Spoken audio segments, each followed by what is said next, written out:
we move to Tokyo, and to the International Forum we go. And Shinsuke Yamanaka puts his WBC bantamweight title on the line against the Raging Bull, 8-time world champion.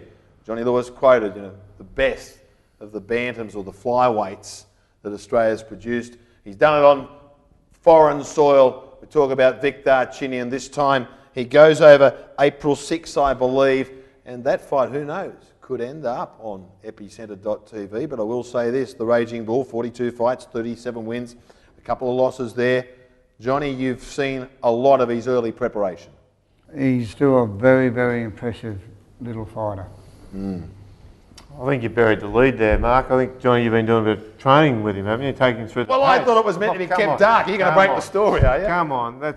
You've been doing a little bit with him, haven't you, Johnny? Yeah, over the last 5 weeks I have, and look, I'm looking at my job here, and I know that I've been given possibly the greatest little flyweight that the world's ever seen. His punching power is magnificent. Christian, the hottest start round one would go, and for Darchinyan, it is perfect. Oh, down goes Biharis! I don't think it's as much a job as getting him to win this fight. I think it's more of a job of making sure he doesn't lose it. I think that if you look at Vic, he's lost fights because he's just been totally stupid. Carly, I want to bring you into this as well. I think you're talking about Adbeko, where he went up in weight for the first time. He went headhunting. He got robbed against Abner Moraes. That was back in 2010.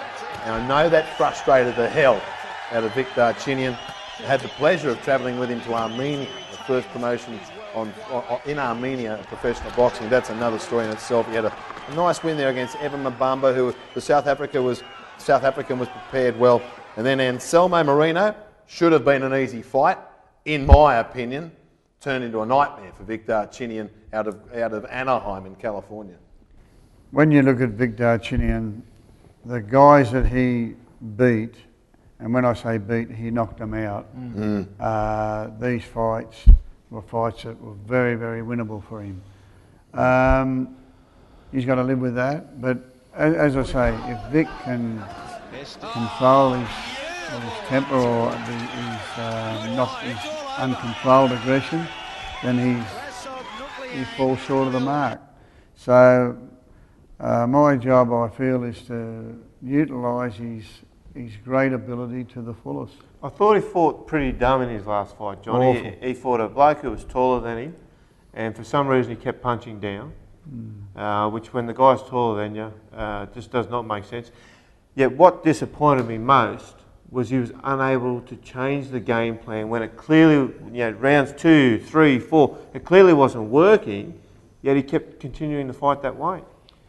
Look, the thing that I really marvel at Vic is that he has so many options. He's got more options than any little bloke I've ever seen.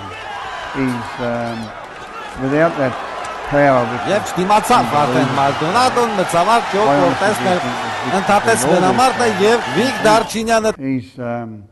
his skills unbelievably well tutored as an amateur, and he just forgets his jab. And in sparring sessions, sometimes I just have a round of making a miss, and the way he does it makes a miss. Instead of being the bull, he's the matador. And I think that, as you just said, mate, he fought dumb for 12 rounds that last fight, and not once did he call on another option. I'd like to throw to Carly. This is boxing, and things happen. I want to go back to 2007 because I think there's a storyline with Vic Darchinyan. And the young kid's name was Victor Burgess, and in that fight, which Vic won on TKO in round 12, Burgess came as close to death as we ever want to see. And after that fight, I mean, Vic doesn't mix business with pleasure. After that fight, he had the much talked about, much hyped defeat at the hands of Nonito Donaire. Carly, how much does it take out of you that brutal beating that he handed Burgess? Almost very much life-threatening. And to come back from that, how much does that play on your mind as a fighter? Well, you're blessed that you haven't been there. In all honesty, you'd have to ask Vic that because people are different. Yeah. I mean, every fighter is different. Johnny? Yeah, you know a lot about this.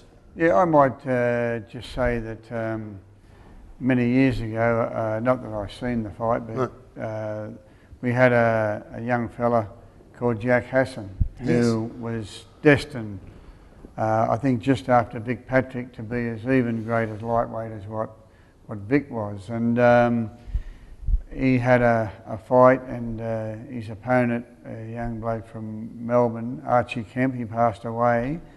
And Jack was never the same fighter after that. He, by all reports, that he'd hurt someone in a fight and just pulled back on him, and he was never able to fulfil his potential. Once again, it's how the individual handles it. We had a kid called Hector Thompson, and unfortunately, two guys, they died after bouts with Hector, and but Hector kept on going on, and like they're not responsible for it. That's the one thing you've got to understand. It is a sport. It's like motor racing or whatever. But does this bring you in? Are these the things that make you tick, the old time fights where you've seen the terrible things that can happen in the boxing ring? Is this where the authorities have really got to take care of the boxer? Oh, look, safety's always paramount in our sport.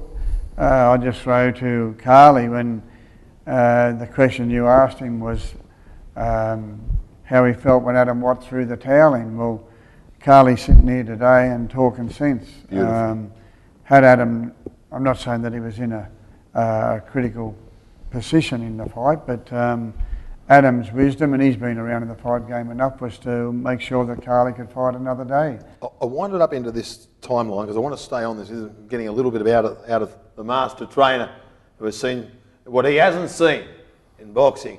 You can forget about it. The only thing I know about boxing has come from the mouth of Johnny Lewis, so it's a fair CV actually. But if you'd like to see more on Jack Hassan, then of course Grantley Keeser wrote the documentary. Graham McNeese produced a brilliant piece of work, and it's the must-have for a boxing fan. It's called That's Boxing. And am I right in saying Jack also hated fighting his Indigenous brothers? Was that also Jack? I'm not really sure on that score, Mark. Yeah. After the Nonito knockout, he came back. He fought at Auburn RSL against a boy called Kachubai, fought good. Then came the victories over Gorez. Kirillov, he takes back the IBF super flyweight title. Christian Majara is at the top of his game, destroys him on foreign soil. This bloke, Jorge Arce, will go down as one of the great Mexican legends, destroys him. He blew him out there. I think Arce may have retired on his chair at the end of 11, and the storyline continues until he took that jump against Adbeko. Yes, I know the Vic Darchinyan story. He's a pain-away fighter, he's a raging bull, and now Johnny Lewis in the corner, a steadying influence with Angelo Hyder. It's a very strong camp. Yeah, he's got it all in place. Carly's spoken about it before. You've got to have the right team in place. Vic's got that. Vic had that at one point, and for various reasons he lost his way a little bit. He wasn't fighting the way he should be fighting. I don't know if it was quite as wise to go up in the weights the way he did. Okay. But look, he's got it all under control now. Johnny's got to see him through to this next fight, and I think that Vic is on the way back, and very few fighters can get to the top of the mountain, go down the other side, and then get back up again. But Vic's one that very easily can do that. Carly, last word on Vic Darchinyan, his upcoming bout against the Japanese opponent by the name of, help me out here, Shinsuke Yamanaka. Thank you. He's 17-0 with, I think he's got 15 KOs or 11 KOs. There he is there. Shinsuke Yamanaka, he's the WBC bantamweight title holder, and they've kept him pretty dark. But he's got an impressive KO record. We travel there. Elias Nasser of Pain Away has said to me, beware a Japanese contingent who keeps sending him gifts. So, we're fighting on foreign soil again, John. One thing about the Japanese, they always come to fight. You know, they got that kamikaze honor. They never ever quit. You know what I mean? They come to fight. Japanese, they're very honourable, very brave, strong people. But I wouldn't be surprised if Vic just punishes him, you know, because Vic is such a strong man. He's such a strong fighter. And what you know, Johnny said now he's getting him to use his boxing skills with his power. That's a very hard little guy to beat, you know, Vic Darchinyan. And I really doubt if Shinzuki Yamanaka has been in the ring with the caliber of opposition that Vic has been in with. You know what I mean? I look at his record. A lot of them are local countrymen, but there are raps. They've kept him dark. His last one was against Esquivel. I think he was a Mexican or Argentinian. Argentinian. I just the only problem we've got with Vic, and it's a big problem when you talk about the kamikaze of the Japanese, how tough and hard they are. The only problem with Vic is that I reckon with success he's liable to call out the Klitschkos. For sure, he's fearless. He's fearless, you know. But you don't understand. See, this bloke, Vic Darchinyan, thinks he's 115 kilos. My little man, you're not. But by goodness, you'd love to be in the trenches with Vic Darchinyan. He said, I'll fight Klitschko. And I said, which one? He said, both of them. And as we throw to a break and cut this up, it's straight up. I saw the clip, Nick Walshaw of the Daily Telegraph, and it was Vic Darchinyan fighting a bull in a mouse suit. It was almost anything goes on steroids. And Nick Walshaw asked him, did you see fear? Were you scared of fighting the bull? And Vic said, of course I am scared. This is effing bull. This is straight up. This is straight up boxing. This is Epicentre.tv, and the crap stops right here.